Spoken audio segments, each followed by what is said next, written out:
Huepa, mi gente! Welcome to CARLITO'S way. Let's head over to El Morro.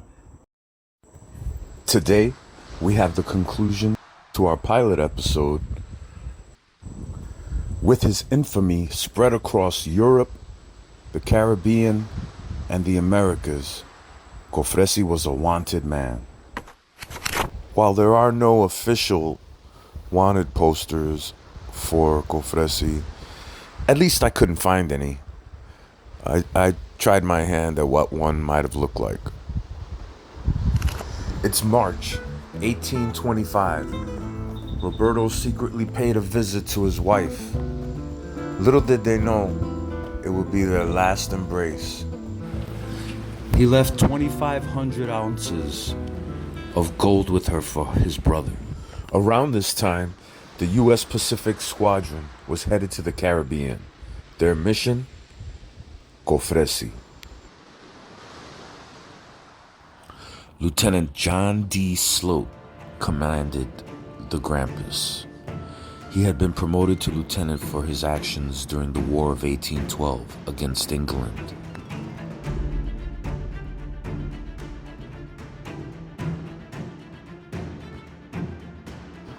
The Dolphin was commanded by Lieutenant David Connor.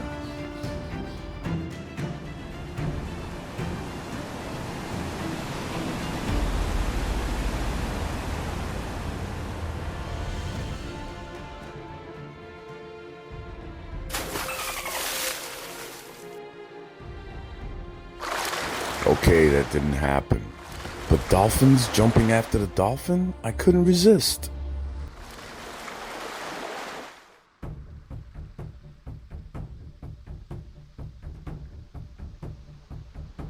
Lieutenant Sloat had a plan. He would disguise the Grampus as a merchant vessel. The two ships parted company, with the Dolphin remaining close by, if needed.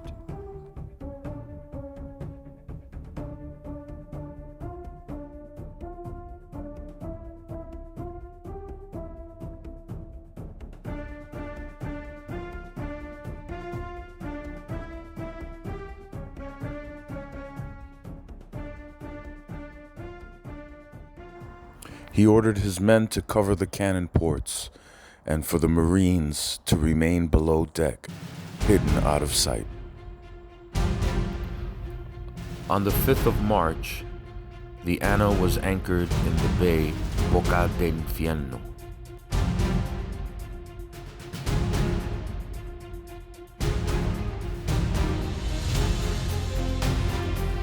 When he spied the sails of a ship on the horizon, Cofresí gave the orders for his men to begin the pursuit.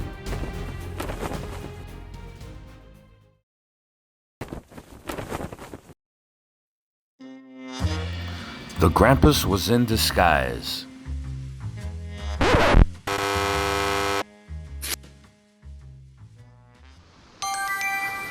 The Grampus was in disguise. Lieutenant Sloat made a weak attempt at an escape.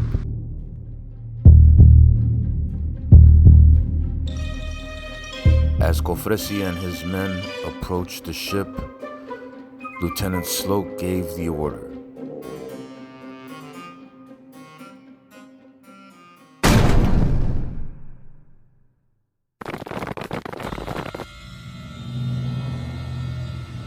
They tried to turn back to the Anna, but for some it was too late.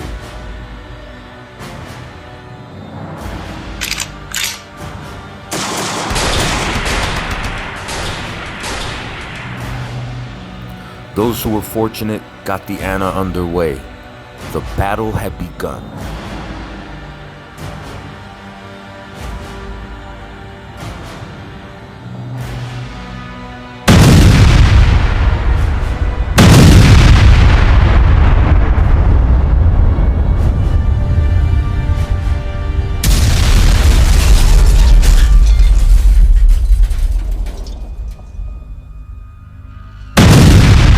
Skirmish lasted for 45 minutes until the Anna, with a hole in her hull, began to take on water.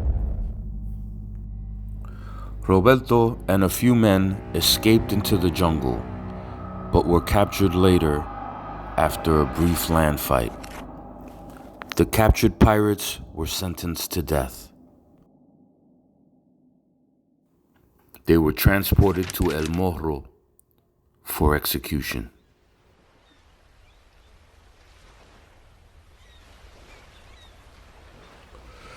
11 men were executed that morning.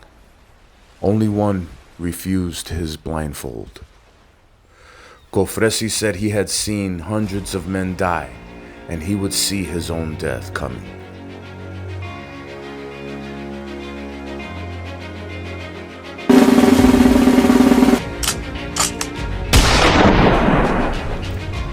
On the morning of March 29th, 1825, Roberto, Cofresí, y Ramirez de Arellano and 8 of his crew were executed by firing squad.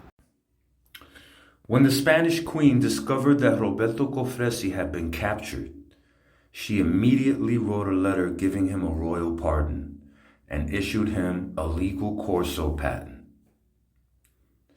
Her logic for this was simple. Cofresí primarily attacked foreign ships, and according to Spain, each foreign ship in the Caribbean was considered to be a smuggler, and therefore an enemy of the crown. However, the Queen's letter arrived at Puerto Rico 2 days after the execution of the entire crew. Was dead and buried. The official newspaper, La Gaceta, covered the story. While I did find copies from the 1830s, I couldn't find the one on here. And I only scratched the surface on this guy. Check him out. Well, gracias mi gente por la visita. As always, stay proud, stay curious, and stay safe.